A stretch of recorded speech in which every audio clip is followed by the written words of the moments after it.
दोस्तों एक बार फिर से मैं आपके लिए RPSC RAS pre exam form fill up 2026 apply online process की अपडेट लेके आ चुके हैं।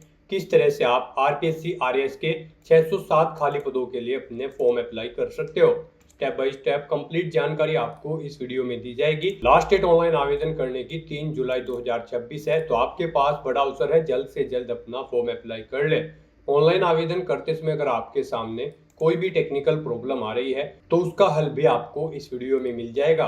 फॉर्म अप्लाई करते समय आपको कोई भी ऐसी गलती या फिर मिस्टेक नहीं करनी होगी जिसको करने से आपका फॉर्म भी रिजेक्ट हो सकता है। मोबाइल फोन, टैबलेट या फिर लैपटॉप किसी भी डिवाइस से आप अपना फॉर्म अप्लाई कर सकते हो। सेम तरह से आपका फॉर्म भरा जाएगा, बस लुकिंग इंटरफेस चेंज हो जाएगा। ऑनलाइन आवेदन करते समय आपको कुछ जनरल गाइडलाइंस को भी ध्यान में रखना होगा, तभी आपका फॉर्म भी सक्सेसफुली सबमिट होगा। आवेदन करते समय आप अपना रजिस्ट्रेशन किस प्रकार से करोगे, किस तरह से आपको अपने डॉक्यूमेंट, सिग्नेचर, फोटोग्राफ कितने केबी में अपलोड करने होंगे, फीस पेमेंट करते हुए रजिस्ट्रेशन से लेकर प्रिंट तक आप कैसे अपना फॉर्म अप्लाई करोगे, पूरी जानकारी के लिए आपको ये वीडियो शुरू से लेके एंड तक बिना स्किप किए हुए देखनी होगी। इस वीडियो को पूरा देखने पर ही आपके सभी सवाल और डाउट क्लियर होंगे।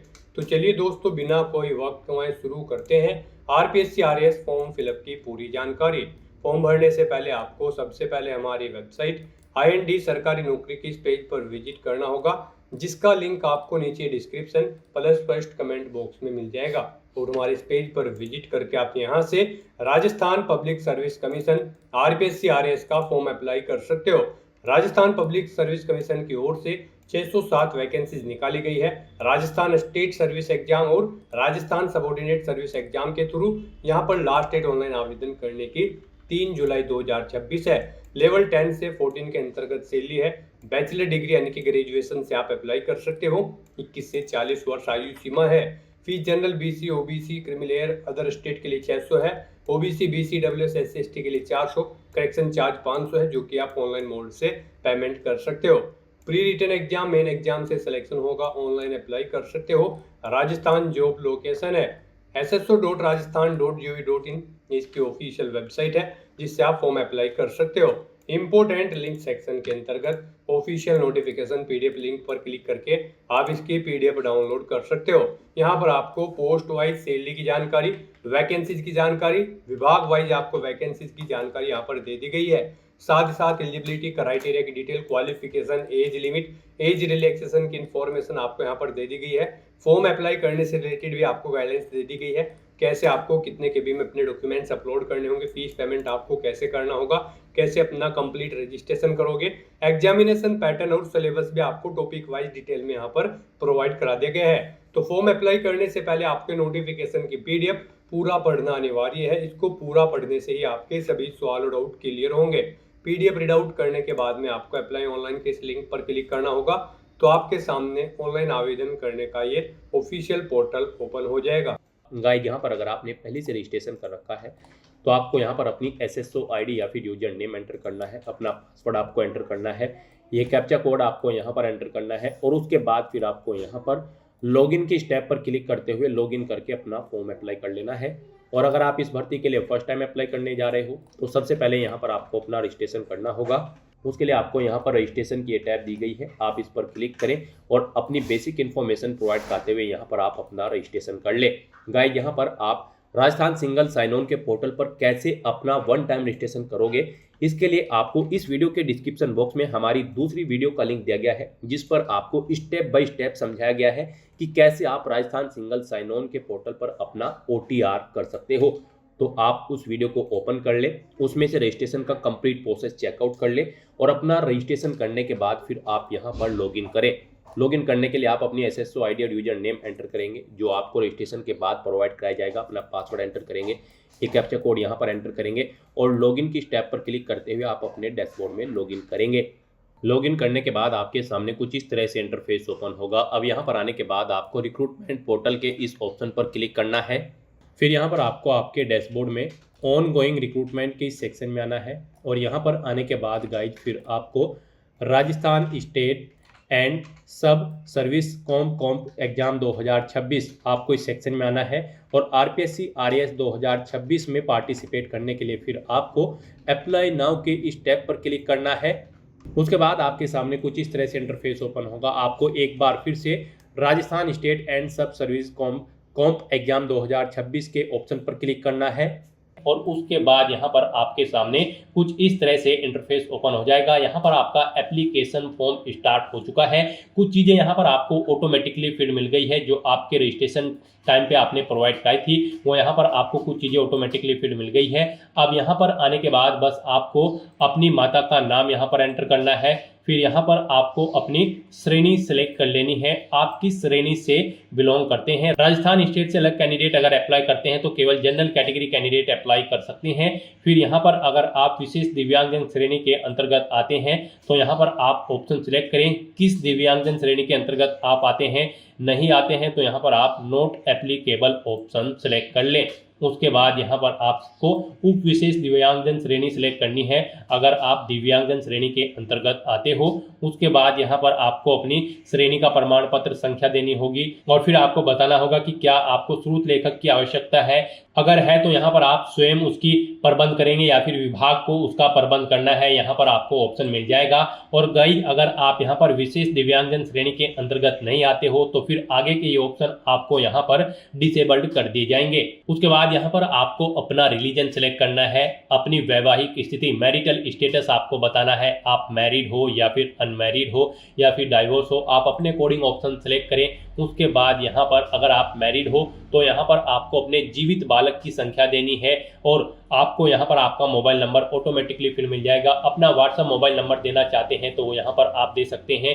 आपके पास जन आधार आईडी है तो वो आप यहाँ पर एंटर कर सकते हैं, नहीं है तो इस कॉलम को आप खाली छोड़ दें। गाइस यहाँ पर जिन कॉलम के सामने रेड कलर का स्टार बना हुआ है उनमें आपको डिटेल्स देनी मस्ट है और जिनमें नहीं बना हुआ है वो ऑप्शनल है, आप उनकी डिटेल चाहे तो दें चाहे या फिर न दें। यहाँ पर आप अपनी पोस्ट सेलेक्ट करें जिसके लिए आप अप्लाई करना चाहते हो।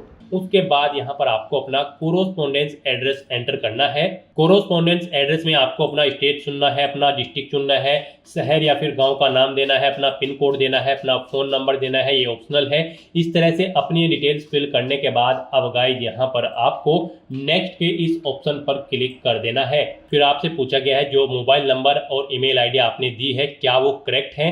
अगर करेक्ट है तो यहाँ पर आप यस के इस ऑप्शन पर क्लिक करें। बेसिक डिटेल्स प्रोवाइड कराने के बाद अब आपको अपनी पर्सनल डिटेल्स यहाँ पर देनी है। सबसे पहले यहाँ पर आपको अपनी नेशनलिटी सिलेक्ट कर लेनी है, फिर यहाँ पर आपको अपना स्टेट सिलेक्ट कर लेना है, उसके बाद यहाँ पर आपको अपना डिस्ट्रिक्ट सिलेक्ट कर लेना है। फिर आपसे पूछा गया है कि क्या आप इंडिया में कहीं बाहर से सेटल्ड हुए हैं, अगर हुए हैं तो आप यहाँ पर यस करें और फिर किस देश से आप सेटल्ड हुए हैं उस देश का नाम आप यहाँ पर सिलेक्ट करें और अगर आप इंडिया से ही हैं तो यहाँ पर आपको नो ऑप्शन सिलेक्ट करना है।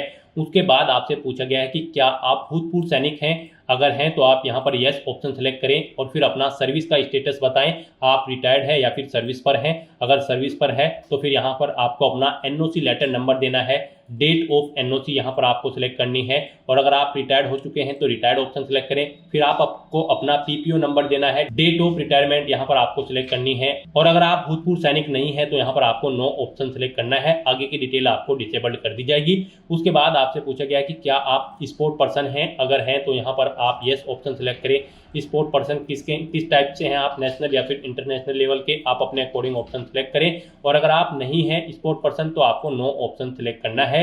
फिर यहाँ पर आपसे पूछा गया कि क्या आप मौजूदा सरकारी विभाग या फिर सार्वजनिक उपक्रम कर्मचारी हैं, अगर हैं तो आप यहाँ पर यस करें और फिर यहाँ पर डिपार्टमेंट का नाम एंटर करें, नहीं है तो आप नो ऑप्शन सेलेक्ट कर लें। उसके बाद आपसे पूछा गया कि क्या आप एज में एडिशनल इलेक्शन चाहते हैं, अगर यहाँ पर एडिशनल इलेक्शन एक्स प्रिजनर यानी कि जेलर को मिलेगा, एनसीसी कैडेट इंस्ट्रक्टर को मिलेगा, आर्मी कैंडिडेट को मिलेगा। यहाँ पर अगर आपको नहीं चाहिए एज में इलेक्शन तो फिर आपको नॉट एप्लीकेबल ऑप्शन सिलेक्ट करना है। इस तरह से अपनी ये डिटेल फिल करने के बाद अब आपको नेक्स्ट के इस ऑप्शन पर क्लिक कर देना है। नेक्स्ट आपके सामने कुछ इस तरह से इंटरफेस शो होगा। यहाँ पर अब आपसे कहा गया है आपका सेकेंडरी और सीनियर सेकेंडरी का डाटा अवेलेबल नहीं है, अगर अवेलेबल होगा तो फिर यहाँ पर आपको ऑप्शन मिल जाएंगे और अगर अवेलेबल नहीं है तो यहाँ पर गाइज अब आपको ओके के इस ऑप्शन पर क्लिक करना है। नेक्स्ट आपके सामने कुछ इस तरह से इंटरफेस शो होगा। गाइज यहाँ पर अब आपको अपनी डॉक्यूमेंट डिटेल्स प्रोवाइड करनी है। यहाँ पर अब आपके एसएसओ के जो पोर्टल से फॉर्म भरे जा रहे हैं उनमें अब आपको अपनी डॉक्यूमेंट डिटेल्स अपडेट करनी होगी, उसके बाद यहाँ पर आप फॉर्म भर पाएंगे। यहाँ पर अब आपको अपनी डॉक्यूमेंट डिटेल अपडेट करने के लिए सबसे पहले अपना नाम एंटर करना होगा। जैसे ही आप इस बॉक्स में अपना कर्सर लाएंगे, यहाँ पर आपको कीबोर्ड शो हो जाएगा। आपको हिंदी में अपना नाम एंटर करना होगा, अपने फादर का नाम एंटर करना होगा, अपनी मदर का नाम एंटर करना होगा और उसके बाद गाइज आपको यहाँ पर अपडेट के इस ऑप्शन पर क्लिक करके अपनी डिटेल यहाँ पर अपडेट कर देनी होगी। तो जैसे ही आप यहाँ पर कैंडिडेट नेम के इस ऑप्शन पर क्लिक करेंगे तो आपके सामने कुछ इस तरह से कीबोर्ड शो हो जाएगा। अब आपको इस कीबोर्ड में से कैरेक्टर को सिलेक्ट करते हुए अपना नाम यहाँ पर टाइप करना है, अपने फादर का नाम ऐसे ही टाइप करना है, फिर मदर का नाम टाइप करना है और अपडेट के ऑप्शन पर क्लिक करते हुए अपनी डिटेल यहाँ पर आपको अपडेट करनी होगी। अपडेट के ऑप्शन पर क्लिक करने के बाद आपके सामने आपका नाम यहाँ पर आपको इंग्लिश और हिंदी में शो कर दिया जाएगा। आपको इसे केयरफुली चेकआउट करना है कि इनमें स्पेलिंग वगैरह सब सही है और उसके बाद गाइड आपको यहाँ पर कंफर्म एंड सेव के इस ऑप्शन पर क्लिक करना है। फिर आपके सामने कुछ इस तरह से इंटरफेस ओपन होगा। अब यहाँ पर आपको डिजी लॉकर इंटीग्रेशन रिकमेंडेड का ऑप्शन मिलेगा। गाइड यहाँ पर अब आपको अपनी क्वालिफिकेशन की सभी डिटेल्स यहाँ पर डिजी लॉकर से फैच करनी होगी या फिर आपको मैन्युअली यहाँ पर अपनी क्वालिफिकेशन के सभी डॉक्यूमेंट आपको अपलोड करने होंगे, जैसे कि 10वीं 12वीं ग्रेजुएशन पोस्ट ग्रेजुएशन आपकी जो भी हायर क्वालिफिकेशन है उस तक की सभी डिटेल्स के दस्तावेज यहाँ पर आपको अपलोड करने होंगे, उनकी डिटेल आपको प्रोवाइड करानी होगी। अब आप आगे क्वालिफिकेशन जब भरी जाती है उसमें क्वालिफिकेशन की डिटेल नहीं भरोगे, यहाँ पर आप जो डिटेल प्रोवाइड कराएंगे अपनी क्वालिफिकेशन की उसी से आपके डॉक्यूमेंट फैच करके आपकी क्वालिफिकेशन आपको आगे ऑटोमेटिकली मिल जाएगी। तो यहाँ पर अब आपको अपनी क्वालिफिकेशन के सभी डॉक्यूमेंट दस्तावेज की डिटेल देनी है और उन्हें यहाँ पर आपको अपलोड करना है। यहाँ पर आपके पास इन्हें अपलोड करने के लिए दो ऑप्शन है। आप डिजी लॉकर के माध्यम से यहाँ पर अपने डॉक्यूमेंट्स प्रोवाइड कर सकते हैं या फिर आप मैन्युअली यहाँ पर उन्हें अपलोड कर सकते हैं, उनकी डिटेल प्रोवाइड कर सकते हैं। मान लीजिए अगर आप यहाँ पर डिजी लॉकर के थ्रू अपनी डॉक्यूमेंट्स यहाँ पर फैच करना चाहते हैं तो उसके लिए आपको इस चेकबॉक्स को ओके करना है और गाइज फिर आपको यहाँ पर सबमिट के इस ऑप्शन पर क्लिक करना है। गाइड डिजी लॉकर के थ्रू अगर आप अपने डॉक्यूमेंट्स की डिटेल यहाँ पर प्रोवाइड कराना चाहते हैं तो आप ग्रांट डिजी लॉकर एक्सेस इस ऑप्शन पर क्लिक करेंगे। फिर आपके सामने यहाँ पर डिजी लॉकर का ऑप्शन ओपन होगा, आपको डिजी लॉकर पर सबमिट कर दिया जाएगा। वहाँ पर आप अपना लॉगिन करके या फिर अकाउंट क्रिएट करके और अपने डॉक्यूमेंट्स वहाँ पर अपलोड करके आप यहाँ पर उन्हें अलाउ करेंगे और डिजी लॉकर से आपके सभी डॉक्यूमेंट्स यहाँ पर फैच करके डिटेल आपकी प्रोवाइड कर दी जाएगी। अगर मान लीजिए आप डिजी लॉकर के थ्रू अपनी डिटेल नहीं देना चाहते हैं, आप मैन्युअली यहाँ पर अपने डॉक्यूमेंट्स की डिटेल देना चाहते हैं तो फिर यहाँ पर आपको कैंसिल के इस ऑप्शन पर अब क्लिक करना है। गाइस यहाँ पर अगर आप अपने डॉक्यूमेंट मैन्युअली ऐड करना चाहते हैं तो कैंसिल के ऑप्शन पर क्लिक करके आपके सामने कुछ इस तरह से इंटरफेस शो होगा। अब यहाँ पर आपको नोट अपलोडेड के इस ऑप्शन पर क्लिक करना है डॉक्यूमेंट वैलिडेशन सेक्शन में और उसके बाद गाइस आपको ऐड एजुकेशनल डॉक्यूमेंट्स आपको इस ऑप्शन पर क्लिक करना है। तो यहाँ पर अब आप अपनी एजुकेशनल क्वालिफिकेशन की डिटेल देंगे। मान लीजिए आप 10th की डिटेल प्रोवाइड करना चाहते हैं तो यहाँ पर 10th ऑप्शन सेलेक्ट करेंगे, क्वालिफिकेशन का लेवल से सिलेक्ट करेंगे, क्वालिफिकेशन की डिटेल देंगे, बोर्ड या यूनिवर्सिटी का नाम देंगे और फिर यहाँ पर आपको ग्रुप सेलेक्ट करना होगा जिस ग्रुप के अंतर्गत आपने अपनी 10वीं क्लास पास आउट की है। उसके बाद यहाँ पर आपको अपनी सब्जेक्ट की डिटेल देनी होगी। उसके बाद यहाँ पर आपको टाइप ऑफ एग्जाम सेलेक्ट करना है। फिर यहाँ पर गाइड आपको अपने रिजल्ट की डिटेल देनी है। आपका रिजल्ट परसेंटेज में था, सीजीपीए में या फिर ग्रेड में या फिर पास या फिर फेल, आप अपने अकॉर्डिंग ऑप्शन सेलेक्ट करेंगे। परसेंटेज में अगर था तो यहाँ पर आप अपना रोल नंबर एंटर करेंगे, अपना इनरोलमेंट नंबर आप एंटर करेंगे, पासिंग ईयर सेलेक्ट करेंगे और यहाँ पर आपको मैक्सिमम मार्क्स देने हैं। फिर उनमें से कितने ऑब्टेन किए हैं वो यहाँ पर आपको देने हैं। इनके अकॉर्डिंग यहाँ पर आपकी परसेंटेज आपको शो कर दी जाएगी।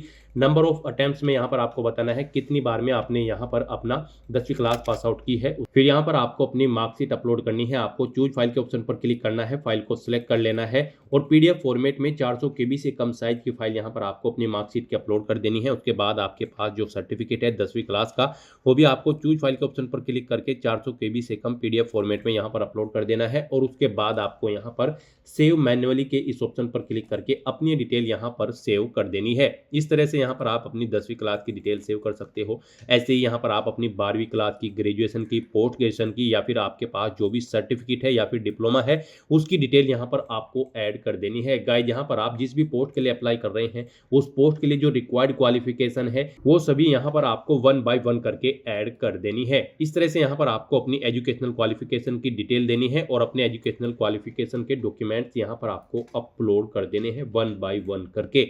यहाँ पर आरपीएससी आरएएस की इस भर्ती में पार्टिसिपेट करने के लिए आपके पास बैचलर डिग्री होनी चाहिए किसी भी स्ट्रीम के अंतर्गत किसी वेल रिकॉग्नाइज्ड यूनिवर्सिटी से।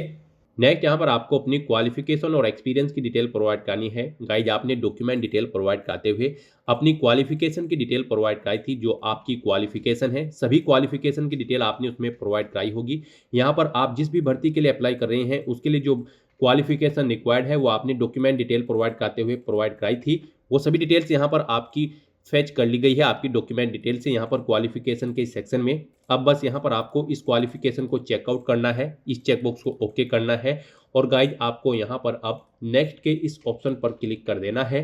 नेक्स्ट यहाँ पर आपको आपका फोटो और सिग्नेचर ऑलरेडी अपलोडेड मिलेंगे जो आपके OTR से फेच कर लिए गए हैं। OTR करते समय आपने अपना फोटो और सिग्नेचर जो अपलोड किए थे वो यहाँ पर आपको ऑलरेडी फेच करके शो कर दिए गए हैं। बस गाइज यहाँ पर अब आपको केवल नेक्स्ट के इस ऑप्शन पर क्लिक करना है।